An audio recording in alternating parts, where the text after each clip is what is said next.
ကျင့်ပြီလို့ဆိုလို့ရှိရင်သူကဝိပဿနာမှာအခြေခံဉာဏ်နှစ်ခုရှိတယ်ပေါ့ဘာလို့ဆိုရင်နာမရူပပရိစ္ဆေဒဉာဏ်နဲ့ပစ္စယပရိက္ခဉာဏ်လို့ခေါ်တယ်အဲ့ဒီအခြေခံဝိပဿနာဉာဏ်နှစ်ခုရှိနံပါတ်1ကဝိပဿနာတရားအထုတ်ပြီးဆိုရင်ပညာကိုကြော်ပြီးတော့ပရမတ္ထတရားကိုသိမြင်အောင်ရှုနိုင်ဖို့ကဒါအရေးကြီးတယ်ပညာကိုမကြော်နိုင်ပဲနဲ့ယုဒ္ဓမနန္ဒမလို့ဆိုတဲ့ဒါတွေကိုပေါက်ရောက်သိမြင်မှုမရှိဘူးယုတ်တရားနန္တရားကိုမသိမြင်သေးဘူးဆိုလို့ရှိရင်ဒါဝိပဿနာဖြစ်ဖို့ဝေးနေသေးတယ်အာယုံမှာအဲ့ဒါယုတ်နန္ဒမကိုမြင်အောင်ရှင်းဥစွာကြည့်ရ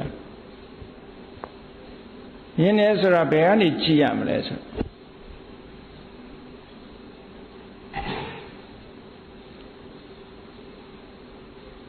လောကမှာလူတွေမှာအစွဲက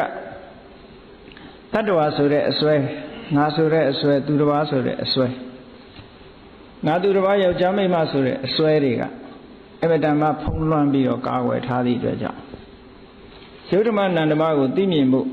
တတ္တဝါဆိုတဲ့အတွေးကြီးမှားယွင်းတဲ့စိတ်ထဲကမှတ်သားထားတဲ့တတ္တတင်ညာဆိုတဲ့စိတ်ရဲ့မှတ်သားချက်ကြီးဟာဖြောက်ပြက်ပြဖို့အမတန်ခဲတင်ညာဝိပ္ပန္နတာလို့ခေါ်တယ်အမှတ်မှားနေတာကြီးကခြေဖြတ်ဖို့တော်တော်ခက်တယ်အမှန်မှားရုံနဲ့မဟုတ်ဘူးစိတ်ထဲကအတိလည်းမှားနေတယ်အတိမှားရုံနဲ့မကဘူးအမြင်လည်းမှားနေတယ်ပေါ့တင်ညာဝိပ္ပန္နတာစိတ်တဝိပ္ပန္နတာဒိဋ္ဌိဝိပ္ပန္နတာအဲ့ဒီမှားယွင်းနေတဲ့အမြင်အဲ့ဒါကို hallucination လို့ခေါ်တယ်တော့မဟုတ်ပါပါရှင် hallucination ဆိုတာ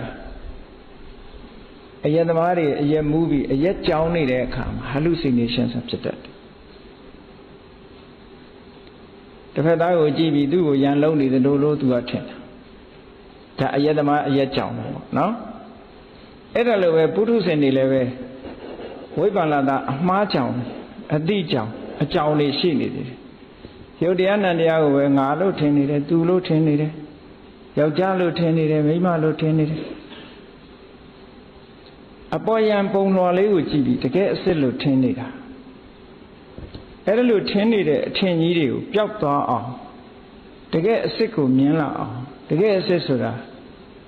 လူဆိုတာတကယ်တော့မရှိဘူးတတ္တဝါဆိုတာတကယ်တော့မရှိဘူးဒီယုတ်နဲ့နံနှစ်မျိုးပဲရှိတယ်ဆိုတာကိုရှင်းရှင်းလင်းလင်းကြီးသိမြင်ပြီးတော့တတ္တဝါဆိုတဲ့အမှတ်မှားမှုကြီးတတ္တဝါရှိတယ်ဆိုတဲ့အတွေးမှားမှုကြီးစိတ်ထဲကအတိမှားမှုကြီး